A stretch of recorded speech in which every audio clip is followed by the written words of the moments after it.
माँ के हालात तो पहले से ही अच्छे नहीं। इस हादसे के बाद क्या भरोसा कितने दिन निकाल पाए। नीलू, जो आज तक अपने ही पति का विरोध नहीं कर पाई, वे दुनिया की हवस भरी निगाहों का कैसे सामना कर पाएगी। लंदन से इंडिया की ओर आने वाला विमान विमानतल पर उतरने को तैयार था। विमान परिचारिका घोषणा कर रही थी, कृपया यात्रीगण अपनी पेटी बांध ले। अचानक रोनी की तंद्रा भंग हुई। उसका दिल जोरों से धड़क रहा था। उसने एक नज़र गोद में सो रही नन्ही बेटी परी की ओर देखा। मासूम कितनी बेखबर है जिंदगी में हुए हादसों से। नहीं जानती नीति ने उससे जीवन की धूप से बचाने वाला वह छायादार दरख्त छीन लिया है।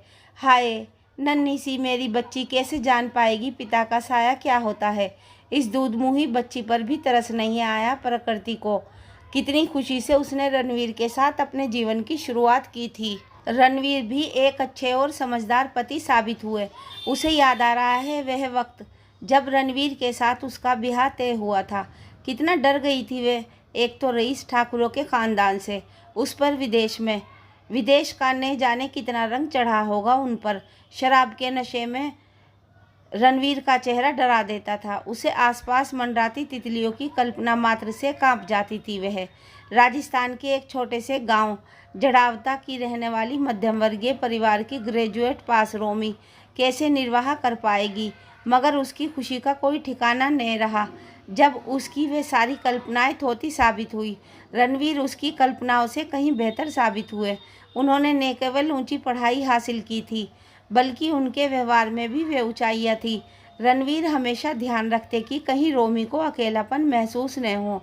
लंदन जाते ही उन्होंने वहाँ के अच्छे भारतीय परिवारों से उसकी जान पहचान करा दी थी, जिन्होंने पराई धरती पर अपनेपन का एहसास दिया रोमी को। फिर परिवार में बेटी परी का आना जश्न था उनकी ज़िंदगी में। कितनी धूमधाम से पार्टी दी थी रणवीर ने।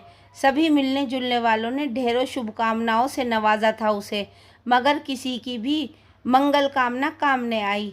परी 10 माह की भी नहीं हुई थी कि ऑफिस से लौटते हुए रणवीर की कार सड़क हादसे के शिकार हो गई।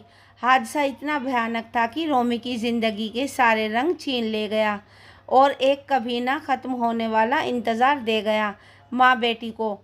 बेटा 7 समंदर पार ही सही, उसकी सलामती तसल्ली देती थी एक माँ के दिल को। मगर इस हादसे ने ठकुराइन को जिंदा लाश बना दिया। उसकी सारी ताकत मानो बेटे के साथ चली गई। वह अपनी बोलने की शक्ति खो बैठी। बस बिस्तर पर पड़ी पड़ी आंखों से आंसू बहाती रहती। रणवीर के दोस्तों ने अंतिम संस्कार तो वहीं कर दिया। आज रोमी बाकी के कर्मकांड को संपन्न करने हेतु भारत आई है। विमान हवाई अड्डे के जैसे जैसे करीब आता जा रहा था, रोमी खुद को संभाल नहीं पा रही थी। कैसे जाएगी वह परिवार वालों के सामने। समय को अपराधनी महसूस कर रही थी। वह कभी 16 श्रृंगार कर इसी हवाई अड्डे से अपना नया संसार रचाने चली थी। आज अपना सारा सुहाग इस धरती पर लुटाकर तमाम उदासियों को अपने दामन में समेटे लौट रही है। खैर, विमान अड्डे पर रुका। परिवार वाले बेसब्री से रोमी का इंतज़ार कर रहे थे। रोमी एक हाथ में नन्ही बेटी को संभाले, दूसरे में रणवीर का अस्थि कलश थामे विमान से बाहर उतरी। जन्मदात्री के आंसू न रुकते थे। कैसे ढांढस बंधाए अपनी बेटी को। शब्द और हिम्मत दोनों ही हार रहे थे। पलकों पर बैठाए रखने वालों पापा का बुरा हाल था। कैसे उनकी मासूम बच्ची 7 समंदर पार अकेली इतने बड़े संकट को झेल पाई। धिक्कार है, पिता होकर भी वे दुख की इस घड़ी में बेटी के साथ नहीं थे। हवाई अड्डे से बाहर आते ही रोमी को माँ पापा दिखाई दिए। रणवीर के छोटे भाई कुंवर प्रताप ने दौड़कर उसके हाथ से अस्थि कलश ले लिया, तो रोमी के भाई ने नन्ही परी को। रोमी दौड़कर माँ पापा के सीने से लिपट गई। आखिर इतने दिनों चट्टान बनी रोमी माता पिता के प्यार की आंच पा मोम की तरह पिघलती चली गई। आज अपने को देखकर उसके दिल का सारा गुब्बार आंखों की धारा में बहने लगा। माँ, हाय मेरी बच्ची, कैसे इतनी दूर अकेली इतना बड़ा दुख सहती रही। मेरी फूल सी बच्ची पर ज़रा भी रहम न किया। अरे इस नन्ही बच्ची ने क्या बिगाड़ा था किसी का, जो होते ही सिर से बाप का साया तक छीन लिया। उजड़ी मांग और जिंदगी के सारे रंग खो चुकी रोमी ससुराल पहुंची तो सासू माँ का निष्प्राण देखकर उसका जी भर आया। ठकुराइन बिस्तर पर पड़े पड़े कभी बहू की उजड़ी मांग को देखती तो कभी नन्ही पोती को। बस बहते आंसू ही उसकी व्यथा कह पाते, और कर भी क्या सकती थी वह। अपने और परी के प्रति घर वालों का स्नेह देख रोमी को तसल्ली थी कि वह अपनी ज़मीन पर अपनों के बीच लौट आई। अब भला विदेश जाकर वह क्या करेगी? वहाँ रणवीर के सिंह बीते पलों के और क्या रखा है।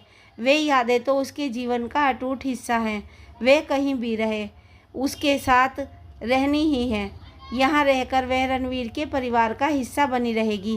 बेटी को भी स्नेह की छाँव मिलेगी। ठाकुरों की ठुकराई भले ही चली गई हो, मगर आज भी रणवीर का परिवार गांव का ठाकुर कहलाता है। बड़े घर के नाम से सभी सम्मान करते हैं उसके परिवार का। कम से कम एक सुरक्षा का हाथ तो उसके सिर पर रहेगा। उसे और क्या चाहिए? सोचा वह लिख देगी अपने मित्रों को कि उसकी प्रॉपर्टी सेल कर दे। अब वह लंदन नहीं आएगी। अपनी ओर से रोमी पूरी कोशिश करती परिवार में घुलने मिलने की। कुंवर प्रताप के बेटे की भी परी बहुत भांति। दोनों बच्चों के अबोध प्यार को देख रोमी को सुकून था। यह रिश्ता यूं ही बना रहे, आखिर यही तो चाहती है वह। नीलू भी उसका बहुत मान करती। हर बात में जीजी ऐसा जीजी वैसा। 1.25 महीना होते ही रोमी के मायके से दहलीज छुड़ाने की रस्म पूरी कराने उसके पिताजी आ पहुँचे। रोमी 8 दिन मायके में रहकर फिर ससुराल लौट आई। विदेश में रहकर भी वह नहीं भूली थी कि अब ससुराल ही उसका घर है। उसकी निष्ठा अब उसके घर के प्रति है। आखिर यही संस्कार तो पाए थे उसने कि ससुराल ही लड़की का अपना घर होता है। देहरी छुड़ाकर लौटी रोमी ने महसूस किया कि घर के माहौल में कुछ परिवर्तन हुआ है। जाने क्यों अब उसे आसपास की हवा उतनी साफ नज़र नहीं आ रही थी। कहीं कुछ घुटा घुटा सा लगता था। हवाओं में उलझने जाल नज़र आते। कभी लगता वह जाल उसे ही उलझाने के लिए तैयार किया गया है, तो वही दीवारों में कहीं कुछ दरार सी लगता कहीं कुछ है जो उसके खिलाफ पक रहा है। ठाकुर साहब अब अक्सर उसके सामने आने से कतराते। उनकी बातों में अब वह अपनेपन का एहसास नहीं होता। और कुंवर प्रताप, उससे तो उसकी बातें वैसे भी कम ही हो पाती थी। एक तो शादी के 15 दिन बाद ही लंदन के लिए रवाना हो गई थी। दूसरे रणवीर के मुंह से सुन चुकी थी कि कुंवर प्रताप पर ठाकुरों वाला पूरा असर है। खैर, वक्त से वफादारी की उम्मीद तो वैसे भी नहीं थी। फिर भी मन को समझाना चाह रही थी कि वक्त के साथ सब ठीक हो जाएगा। एक शाम अचानक ठाकुर साहब बोले, बेटा नीलू, मुझे तेरे मायके में कुछ काम है, कल तक लौट आऊँगा। चाह रहा था तू भी चल देती, अपने माँ बाप से मिल लेती। नीलू आखिर भोली, ठाकुरों की चाल भला कहाँ समझ पाती। माँ बाप के स्नेह की डोर वैसे भी बड़ी रेशमी होती है। नीलू मायके का लोभ समरण न कर सकी। रोमी से बोली, जीजी साल भर हो गया माँ पापा से मिले, आप कहे तो मैं हो आऊँ। हाँ हाँ, क्यों नहीं, एक दिन की ही तो बात है, मैं मैनेज कर लूँगी। हमारे पुरुष प्रधान समाज ने यूँ ही नारी को छली के बदनाम कर रखा है। जबकि एक पहलू ये भी है कि पुरुषों की कुटिलता की था के लिए पानी भी उतना ही दुर्लभ है। रात रसोई के काम से निमटकर रोमी सासू माँ के कमरे में परी के साथ लेटी थी कि कुंवर प्रताप के करहाने की आवाज़ सुनाई दी। ओहो, मर गया माँ, लगता है अब नहीं बचूंगा। मेरा सिर ज़ोरों से दर्द कर रहा है, कुछ मिल जाता लगाने को। रोमी झट उठकर बाम की शीशी ले आई। लाइए, मैं लगा दूं। और रोमी कुंवर प्रताप के सिर पर बाम लगा रही थी। वह कभी उसके हाथ को पकड़ कर कहता, ज़रा ज़ोर से, हाँ हाँ, यहाँ और ज़ोर से। अपना तो मैं पड़ी। रोमी बेचारी कुंवर प्रताप के मन में बसे भाव को समझ नहीं पाई। वह तो जब कुंवर प्रताप का हाथ उसके हाथों को पार करता उसके कंधे और फिर नीचे को आने लगा तो उसे कुछ संदेह हुआ। रोमी संभलती, तब तक कुंवर प्रताप उसे अपनी गिरफ्त में ले चुका था। रोमी बहुत चीखी चिल्लाई, कितनी गुहार लगाई, माँ जी बचाइए, छोड़ दो प्रताप भैया, मैं तुम्हारे भाई की अमानत हूँ। रिश्तों की दुहाई दी, मगर उसकी सारी कोशिश नाकामयाब रही। कुंवर प्रताप पर हवस का नशा चढ़ चुका था। रोमी की चीख पुकार रात के अंधेरे में कोठी की दीवारों से ही थपेड़े खाकर गुम होती जा रही थी। माँ जी सुन रही थी, मगर बेबस थी। आखिर ठाकुर की अय्याशी के छींटों ने उसके दामन को दागदार कर ही दिया। रोमी ने बहुत बचने की कोशिश की, मगर कहाँ वे हट्टा कट्टा ठाकुर, कहाँ वे नाजुक सी रोमी। मुकाबला करती भी तो कैसे? कब तक? रोमी जैसे तैसे खुद को समेटे सासू माँ के सीने पर जा गिरी। माँ जी देखिए ना क्या हुआ मेरे साथ, मैं ये सब सोचकर तो नहीं आई थी यहाँ। बताइए न माँ जी, मैं कहाँ गलत थी? माँ बोलिए न। ठकुराइन आंखों में अपनी वेदना जताने के और क्या कर भी सकती थी। मन ही मन सोच रही थी कि आज तो वह बेबस है, मगर तब जब वह बोल और चल फिर सकती थी, उसकी आंखों के सामने ठाकुर ने जाने कितनी अबलाओं को अपने बिस्तर की सलवटों में रौंदा। क्या कर पाई थी वह? कुछ भी तो नहीं। हम ठकुराइनों की हुकूमत तो बस अपने नौकरों चाकरों तक ही रहती है। पति के आगे तो हमारा अपना कुछ भी निजत्व नहीं।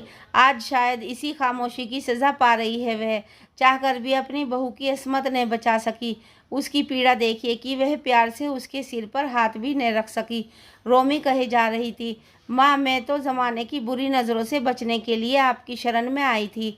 मुझे क्या पता था यहाँ उल्टा मुझे ही यह सब क्या हो गया। माँ ठकुराइन जो खुद ही एक जिंदा लाश की तरह मात्र थी, भला क्या मदद कर सकती थी उसकी। रोमी रात भर रोती रही। उसे रणवीर बहुत याद आ रहा था।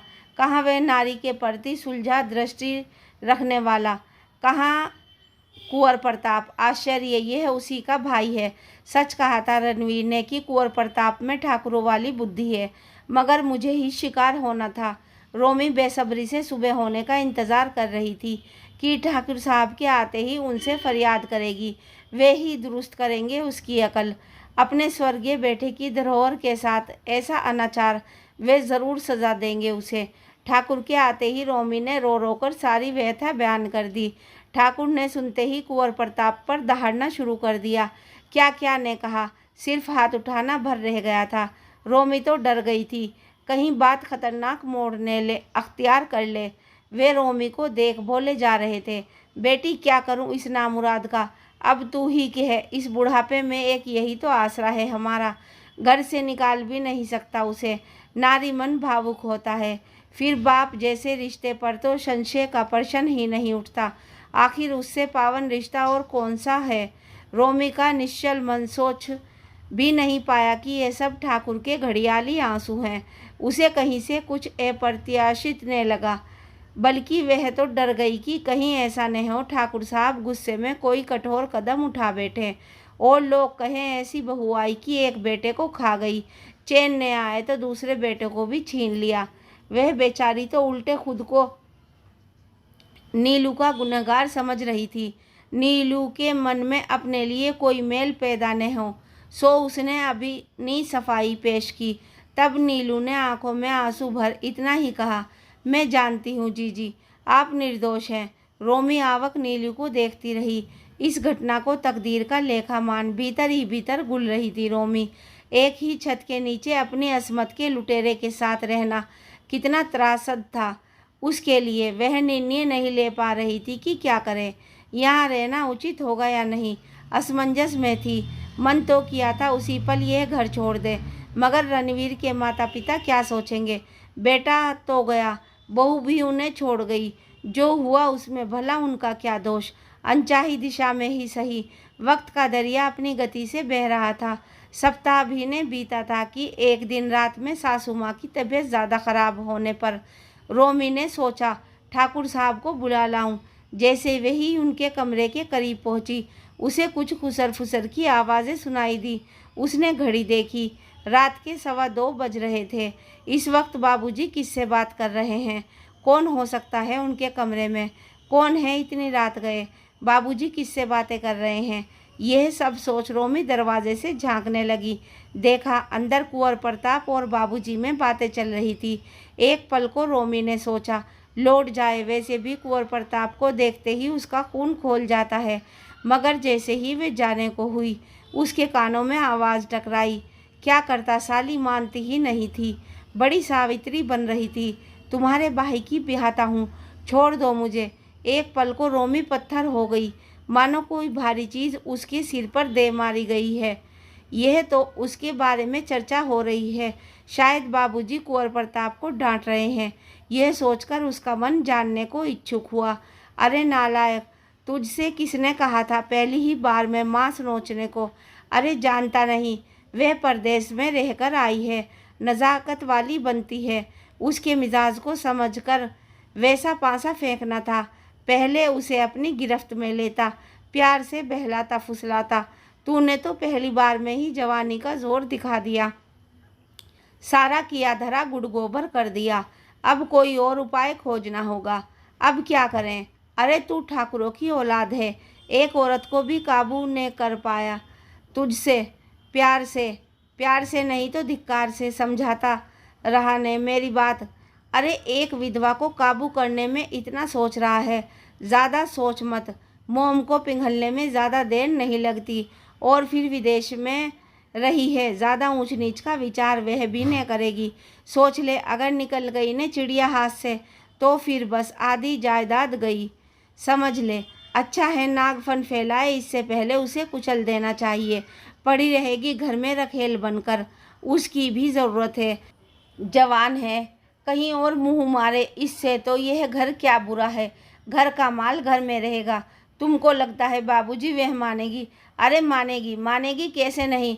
तू क्या उसे नीलू समझे हुए है कि 2 हाथ जमाए की काबू में कर लिया? अरे 4 अक्षर पढ़ी है, देर में बात समझ आएगी। ज़रा प्यार से मान जाएगी। जानती है विधवा का कोई ठोर नहीं। ये पाँव की जूती रणवीर ने सिर पर चढ़ा ली है, सो थोड़ी परेशानी तो होगी। और जो फिर भी ने हाथ आई, चुप्पी तोड़ी तो क्या? घर के पिछवाड़े 2 गज ज़मीन की कमी नहीं, दोनों माँ बेटी के लिए। एक तो बेटी पैदा की, रणवीर का कोई नाम लेवा भी नहीं जना। सोचेंगे 2 गज ज़मीन उसी के नाम की। ऐसे कितनों को सुकून दिया है हमने। क्या तू नहीं जानता? चुप्पी तोड़ेगी तो सज़ा तो भुगतेगी ही। फिर लोग पूछेंगे बहू कहाँ गई, तो क्या कहेंगे? कह देंगे विदेश में कोई आशिक होगा जिसके संग भाग गई, कुल को कलंक लगा गई। अरे जिंदा रहेगी तो हमारे लिए आफत ही पैदा करेगी। छी, इतनी गंदी बात कोई ससुर अपनी बहू के लिए कैसे कह सकता है? रोमी पत्थर हो गई। बाबूजी का ऐसा घिनौना रूप, जिसे वटवृक्ष समझ उसकी छाया में आश्रय की तलाश में आई थी, वही नागफनी बन उसे लहूलुहान कर गया। उसने कभी सपने में भी नहीं सोचा था कोई इस हद तक गिर सकता है। उसे यकीन नहीं आ रहा था।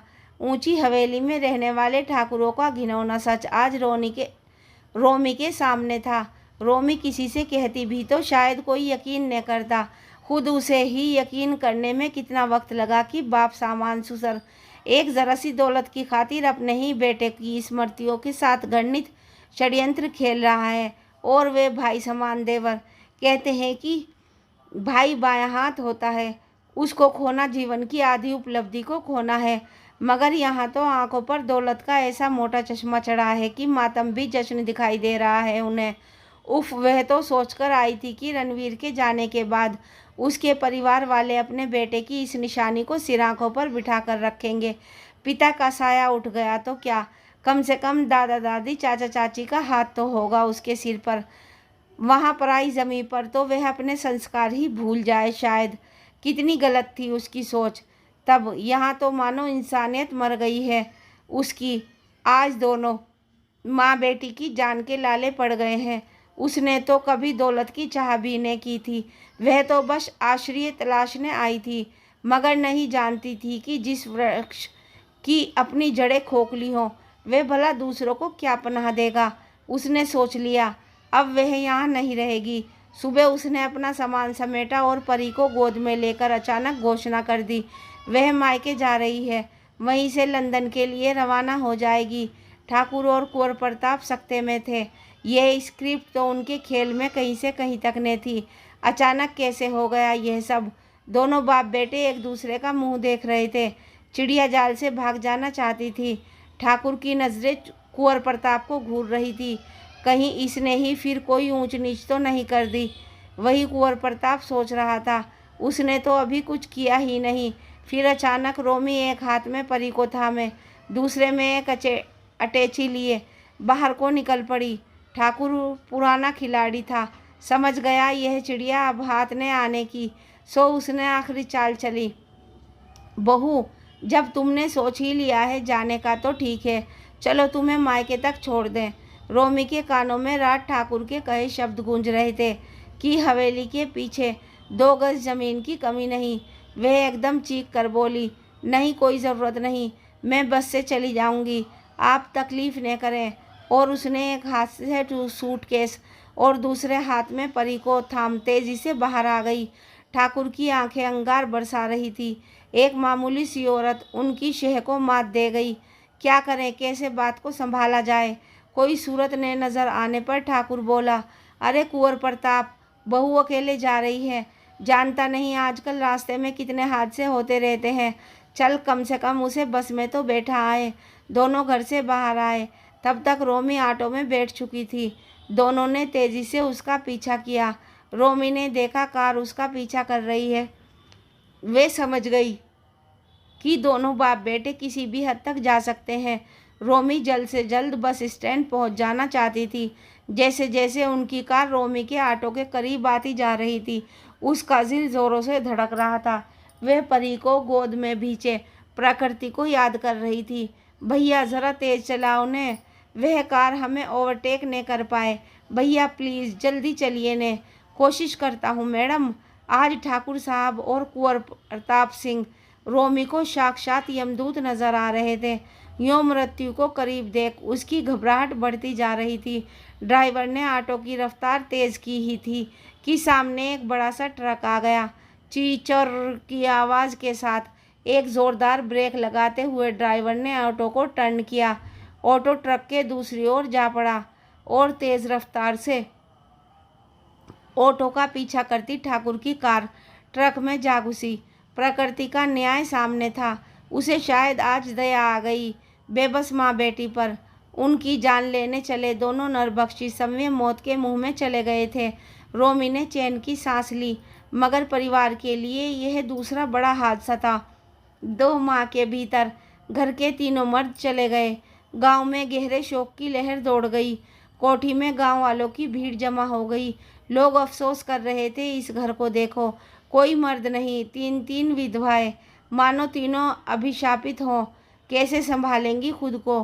पुरुष चाहे कितना ही निकम्मा क्यों न हो, समाज की आंखों में वही स्त्री का रक्षक होता है। मगर कैसे समझाए रोमी उस समाज को कि यहाँ तो रक्षक ही भक्षक बने हुए थे। हम अपने ही घर में खुद को महफूज नहीं पा रही थी। सभी इस हादसे के लिए प्रकृति को दोषी ठहरा रहे थे। रोमी जो इस हादसे की चश्मदीद गवाह थी, जानती थी कि यह हादसा नहीं, न ही प्रकृति इसके लिए दोषी है। रोमी ही क्यों, घर की अन्य महिलाएं भी हादसे के पीछे छिपे कारण से भलीभांति परिचित थी। आखिर वे भी बरसों से इस नरक को झेल रही थी, मगर घर की बिखरती लाज के डर से होठों को सी लिया था। खामोश थी क्योंकि जानती थी कि ठाकुर या फिर कुंवर प्रताप उन्हें छोड़ेंगे नहीं। पुरुष प्रधान समाज ने नारी को अबला ही नहीं, बल्कि अपना आधिकारिक कामना पूर्ति का साधन माना है। दोनों का अंतिम संस्कार हो चुका था। आज कोठी में एक भयानक सा सन्नाटा था, जैसे एक तूफान आया और अपने साथ सबका चैन व सुकून लूट कर ले गया। रात को कमरे में बैठी रोमी अपने लंदन के मित्रों को पत्र लिख रही थी कि वह अपनी प्रॉपर्टी सेल करना चाहती है। अब उसे यही रहना है इंडिया में। इस हादसे ने उसे न चाहते हुए भी विवश कर दिया यहाँ रहने के लिए। माँ के हालात तो पहले से ही अच्छे नहीं। इस हादसे के बाद क्या भरोसा कितने दिन निकाल पाए। बची नीलू, जो आज तक अपने ही पति का विरोध न कर पाई, वह दुनिया की हवस भरी निगाहों का कैसे सामना कर पाएगी।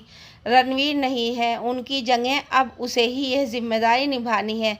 नीलू और उसके बेटे की जिम्मेदारी आखिर उसकी ही तो है। वह नहीं चाहती कि जिस दर्द से वह गुजरी है उससे नीलू भी गुजरे। आखिर दर्द की ही सही, रिश्ता तो है उसका इस घर से। फ्रेंड्स, वीडियो कैसी लगी कमेंट सेक्शन में ज़रूर बताइएगा, और हमारी वीडियो अच्छी लगी तो प्लीज़ लाइक शेयर और चैनल को सब्सक्राइब करना मत भूलिएगा।